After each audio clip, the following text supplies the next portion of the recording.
قتل میں ملوث عناصر کو منطقی انجام تک پہنچایا جائے، یہ مطالبہ سامنے آیا ہے وکلا برادری کا۔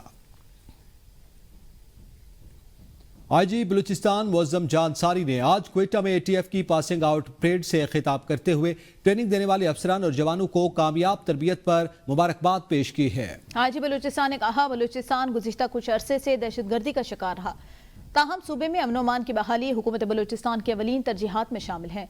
انہوں نے کہا اے ٹی ایف جیسے تربیت یافتہ دستے ہی دہشت گردی کے خاتمے اور صوبے میں امن و استحکام کے قیام میں کلیدی کردار ادا کریں گے۔ صوبہ بلوچستان تمام جوانوں کو مبارکباد پیش کرتا ہوں اور دعا گو ہوں کہ اللہ تعالیٰ آپ کا حامی و ناصر ہو۔ گزشتہ کئی سالوں سے پاکستان بالخصوص صوبہ بلوچستان بدقسمتی سے دہشت گردی کا شکار رہا ہے۔ بالخصوص اے ٹی ایف بلوچستان نے اندرونی اور بیرونی خطرات اور دہشت گردی کے خاتمے کا تہیہ کیا ہوا ہے۔ بلوچستان حکومت کی ترجیحات میں امن و امان کی بحالی سر فہرست ہے۔ 2024 کے انتخابی نتائج مسترد، تمام سیاسی جماعتوں کے درمیان میثاق جمہوریت کی ضرورت پر زور۔ تحریک تحفظ آئین پاکستان کی کل جماعتی کانفرنس، ملک کی تمام جماعتوں کے درمیان گرینڈ ڈائیلاگ کیا جائے گا۔ 26ویں آئینی ترمیم کا مکمل خاتمہ کیا جائے گا۔ کانفرنس کے اعلامیے کے مطابق 26ویں ترمیم کے بعد پاکستان سے عدلی آزادی عملاً ختم ہو گئی۔ لاپتہ افراد کو فوری طور پر عدالتوں میں پیش کیا جائے، ماورائے عدالت قتل کی پالیسی کو فوری ختم کیا جائے۔ اعلامیے میں مزید کہا گیا ہائیبرڈ نظام اپوزیشن کا مکمل خاتمہ چاہتا ہے، ملک کو چیلنجز سے نکالنے کے لیے مشترکہ حکمت عملی اپنانے کی ضرورت ہے۔ مطالبہ کیا گیا بانی اور ان کے اہلیہ مقدمات کی جلد سماعت کی جائے، ان کو قید میں رکھے جانے کی مذمت کرتے ہیں۔ ملک میں غربت کی شرح 45% سے تجاوز، کاروباری حضرات ملک چھوڑ کر باہر جا رہے ہیں۔ اس وقت ملک کا کوئی طبقہ مطمئن نہیں، متوسط طبقے کی قوت خرید میں 58% کی خطرناک کمی ہوئی۔ عام آدمی کی زندگی اجیرن، مہنگائی کا طوفان تھمنے کا نام نہیں لے رہا۔ ٹروتھ اینڈ ریکنسیلیشن کمیشن کا قیام عمل میں لایا جائے۔ دوسری جانب وفاقی وزیر اطلاعات و نشریات عطا طاہر نے اپوزیشن کی پریس کانفرنس کو ناکام قرار دے دیا۔ کہا تحریک انصاف کے مذاق خیز اور جھوٹ پر مبنی اعلامیے کا حقیقت سے کوئی تعلق نہیں، ان کے پاس کوئی پالیسی نہیں، گھسی پٹی رٹ ہے، یہ ذہنی بیماری کا شکار ہو چکے۔ انہیں ملک کا کوئی درد نہیں، ذاتی مفاد کی خاطر ان کی چیخیں نکل رہی ہیں۔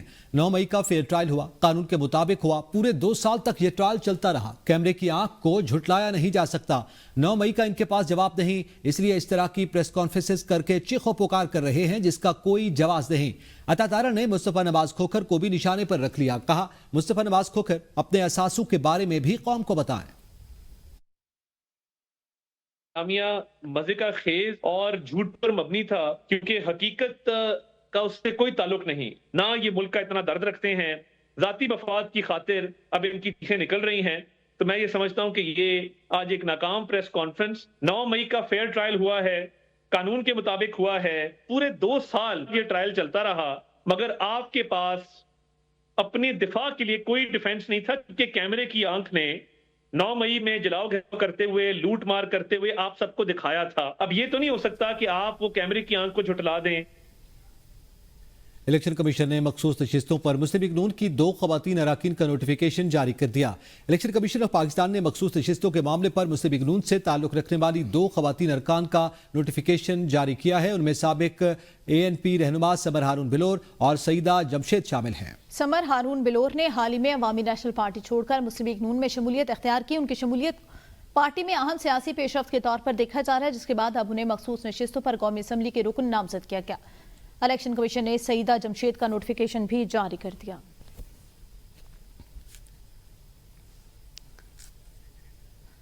سعیدہ جمشید کا مخصوص نشستوں پر باقاعدہ طور پر نوٹیفیکیشن جاری کر دیا گیا۔ سمر ہارون بلور جنہوں نے ANP چھوڑ کر حالیہ مسلم لیگ نون جو ہے وہ حال ہی میں جوائن کی تھی، ان کو بھی ٹکٹ دیا گیا تھا مخصوص نشستوں کا، باقاعدہ طور پر نوٹیفیکیشن جاری کر دیا گیا۔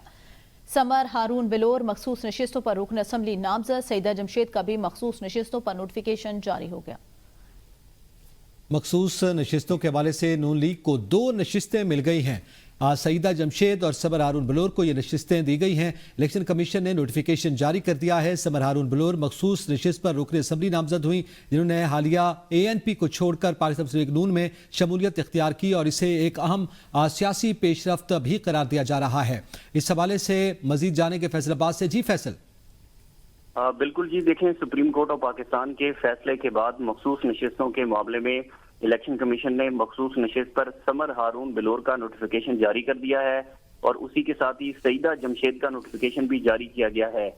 مخصوص نشستوں پر آنے والی جو دونوں اراکین ہیں ان کا تعلق مسلم لیگ نون سے ہے، اور اس حوالے سے سمر ہارون بلور جو ہیں انہوں نے حال ہی میں ANP چھوڑ کر مسلم لیگ نون میں شمولیت اختیار کی تھی، اور سپریم کورٹ آف پاکستان کے فیصلے کے بعد مخصوص نشستوں کی جو الاٹمنٹ ہے اس کا سلسلہ جاری ہے۔ بہت شکریہ فیصل۔ اسلام آباد اور راولپنڈی کے مختلف علاقوں میں تیز بارش کے بعد موسم خوشگوار ہو گیا۔ محکمہ موسمیات کے مطابق اسلام آباد کے sector I8 G6 F6 F10 G7 F7 Rawal چوک اور بنی گالہ میں موسلادھار بارش ریکارڈ کی گئی ہے۔ راولپنڈی کے مختلف علاقوں فیض آباد، شمس آباد اور ڈبر روڈ میں بارش سے نشیبی علاقوں میں پانی جمع ہو گیا۔ آئندہ 24 گھنٹوں کے دوران مزید بارش کی پیشگوئی، شہریوں کو بارش کے دوران غیر ضروری سفر سے گریز اور احتیاطی تدابیر اختیار کرنے کی ہدایت۔ ضلع انتظامیہ نے نکاسیاب کے لیے عملہ متحرک کر دیا۔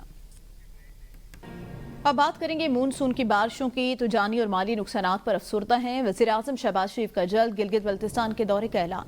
وزیر اعظم شہباز شریف کے زیر صدارت آزاد کشمیر اور گلگت بلتستان میں ہونے والے نقصانات کے جائزہ اجلاس چیئرمین NDMA نے بریفنگ دیتے ہوئے بتایا ملک بھر میں اب تک 295 افراد جاں بحق ہو چکے۔ وزیر اعظم نے تمام وفاقی اداروں کو نقصانات کا تخمینہ لگانے کی ہدایت جاری کی اور کہا متاثرہ علاقوں کے لیے امدادی پیکیج فراہم کیا جائے۔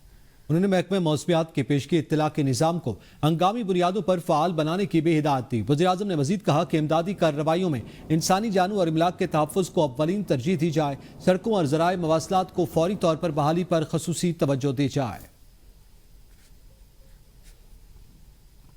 گلگت بلتستان کے ضلع دیامر میں سیلاب متاثرین کی بحالی کے لیے تھور اور تھک کے علاقوں میں 200 گھرانوں کو مفت راشن فراہم کیا گیا۔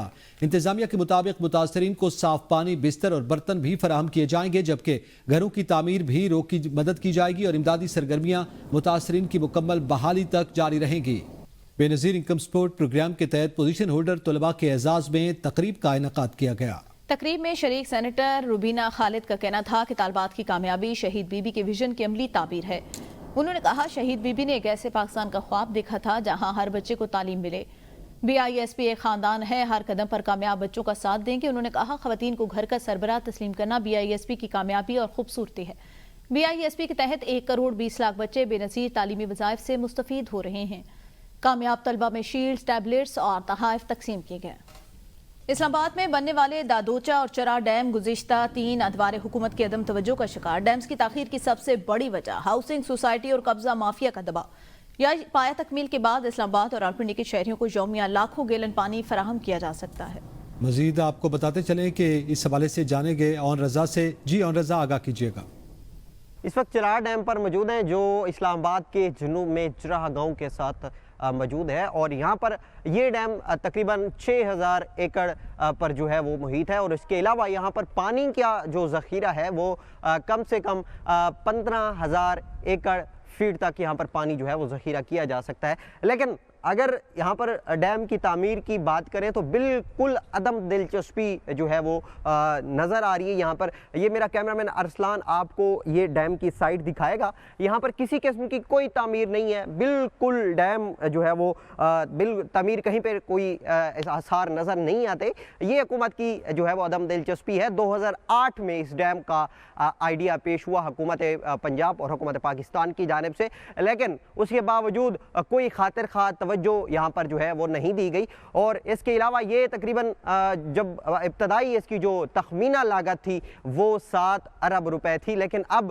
چونکہ کافی ٹائم گزر چکا ہے، کئی سال گزر چکے ہیں، تو اس کی جو لاگت ہے وہ کئی گنا تک بڑھ چکی ہے۔ اور اس کے علاوہ اگر راول ڈیم اور اس کے علاوہ خانپور ڈیم میں پانی کی کمی ہو جائے تو اس کو جو ہے اس کے بعد چراہ ڈیم کو اس کے متبادل کے طور پر دیکھا جا رہا ہے۔ اس کی تعمیر کا کام ہو جاتا ہے، اس کو پایہ تکمیل تک پہنچایا جاتا ہے تو 15 سے 20 ملین گیلن پانی اسلام آباد اور راولپنڈی کے شہریوں کو یہاں پر مہیا کیا جا سکتا ہے۔ نیوز بلیٹن سے اب تک کے لیے اتنا ہے۔ دیکھتے رہیے ABN نیوز، قوم کی سوچ۔